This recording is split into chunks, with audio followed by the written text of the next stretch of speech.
Go! Hello guys, it's Spurs 21 here, back with another video for you. Something a little bit different today, but I feel it's something that needs to be spoken about. Obviously, you may know last week, Tottenham Hotspur officially released the season ticket pricing structure ahead of our move into our new stadium for the start of next season, and there's been quite a lot of hoopla around the whole situation from fans. There's been a lot of mixture of uneasiness about it and concerns. Some people have asked me why I haven't commented, and initially I didn't want to jump to a conclusion. I wanted, to let it run for a few days to try and gauge my own view and see how everything seems to be planning out. And so I suppose what I'm going to do in this video is try and look at it from every point of view that's possible and try to come up with some conclusion and basically put it to you guys how each side is looking at it. So not sure how this video is going to go, but let's kick it off. Right, first of all, I'm going to look at it from the club's point of view, because ultimately they're the ones who have made this decision, and there has to always be reason behind their decision. Whether or not you agree with the decision or not, there is always a logic to, or at least should be a logic to what they're trying to do. In my opinion, it comes down to a combination of things. First of all, I believe this is to give ENIC, the company, Joe Lewis and Daniel Levy, the highest sell-on value.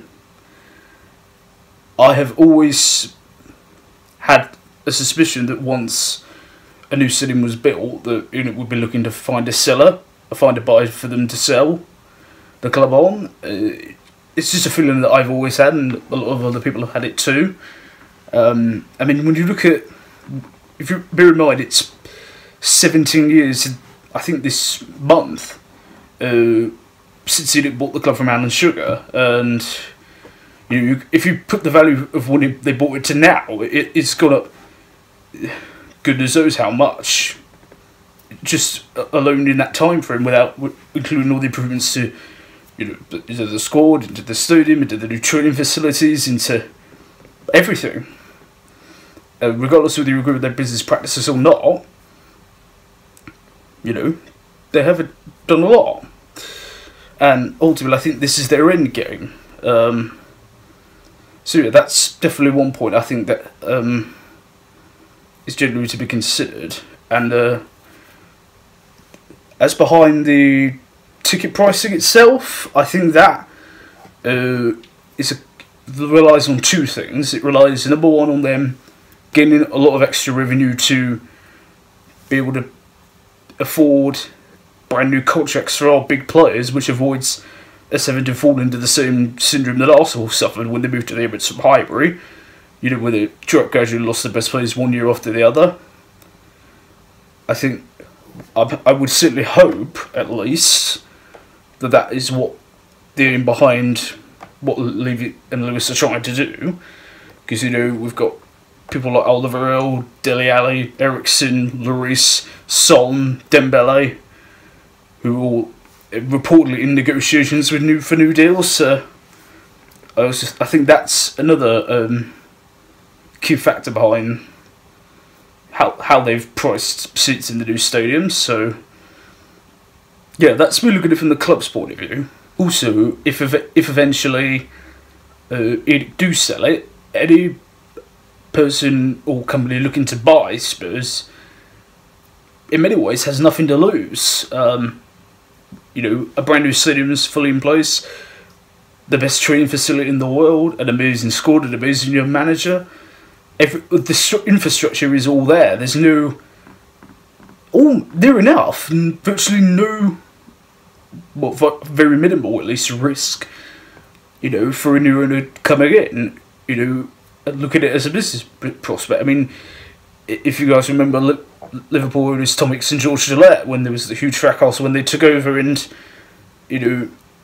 all the problems they had with supposedly building a new stadium and the trouble there with financing and such, and You know, you look at the position that a new owner would look at a club like us and go, wow, it's an amazing business proposition, and ultimately that is what generates money, and that's what keeps the club going. You know, it's a cynical way of looking at it, but ultimately it's true. Okay, now we're looking at it from our point of view, fans' point of view. Obviously, it is incredible, you know, the fact that we're going into a 62,000 seat stadium. You know, it's a dream come true for many of us, and the fact that it's the most up-to-date stadium in the world. And I don't necessarily think the huge problems are going to be like next season, the first year we're there, because I think first of all, the novelty behind us having, you know, the new ground and all the new features and the general almost nostalgic, almost vibe of it all, I think would be enough to sell first season at least. I think the bigger issue maybe lies after that. You know, when you consider, you know, all the added costs. I mean, I think some fans are experiencing increases of like 20%, 40%. I think some even 50% compared to, you know, White Hart Lane. It's, you know, even compared to Wembley, where, you know, a lot of people bought season tickets on the supposed premise they would be guaranteed a seat in the new stadium. And if you not even taking that into consideration, if you're thinking ahead of, think of individual prices on games, like if you look at like lower sides, like, you know, Huddersfield, Swansea, Bournemouth, those kind of clubs, you're looking at probably, I don't know, probably, I don't know, £40 to £50. Probably, that's just for a ticket alone. That's not including all the extras that go into that. You know, fans who have to travel from games like I do, not including food and drinks, which of course, you know, everyone, you know, always buys in some capacity on a match day. You know, and that's just for the lower games. I mean, when you talk about Man United, Chelsea, Arsenal, if they could have players, you're looking at £100 a head. Just, you know, so I think the fans we're definitely going to be suffering for, you know, from it if this is the direction the club are going in. So I don't know. It's going to be hard. I'm not stupid enough to ignore that. It is going to be hard for fans, and I know that there's a saying of, you know, you get what you pay for, and, you know, ultimately if your team is performing on the pitch, which is what our team has done for the last 3 seasons, you know, it's always felt worth going there to see them.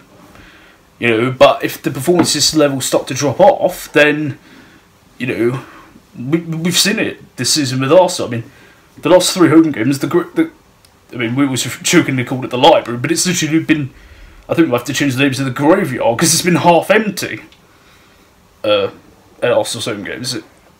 Because of the decline in their performances on the pitch, it means that the domino effect of that is fans don't think the price they have to pay to go and see them is worth justifying the cost, and as a result, they're not bothering to go. And, you know, I think at the moment, leaving Lewis to walking the tightrope, so to speak. You know, this is very delicately poised, and they've got to be very, very careful how they do this, because then, if the team keeps performing like they're doing now, I think they'll be okay. But if it begins to drop, I do have concerns about it. And, you know, because in the long-term run, if you're going every week to games, or even 3 times a week if you go home and away, the amount of extra money you're going to have to pay up it's going to take its toll. It's just life. It's you know, you ask any Spurs fan that it has an effect. So yes, I do believe fans are going to struggle initially. I suppose we could just hope in the long run it all works out. So yeah, I've given as best I can the point of view from each side, and I'm going to end this. I'm going to leave it up to you, basically. Do you think it is the right move or wrong move? You know, and do you think something needs to be done about it? I do know there is a petition going around, which has been set up by the Tottenham Hotspur Supporters Trust. I will leave a link for that in my pinned comment, and as well as in the description for you guys if you want to sign that petition. You know, it's not going to catch the conversation unless everyone gets involved. So, you know, spread the message around. You know, share the link around, and make sure if this is what you believe in, make sure you get everyone to sign that petition. So, I'm going to leave that with you. So if this video is a bit different, but I just felt I had to put that out there. So, nevertheless, I hope you've enjoyed it. Drop a like. Don't forget to subscribe if you're new around here. Thanks for watching, guys. I've been Spurs 21, and I'll see you soon.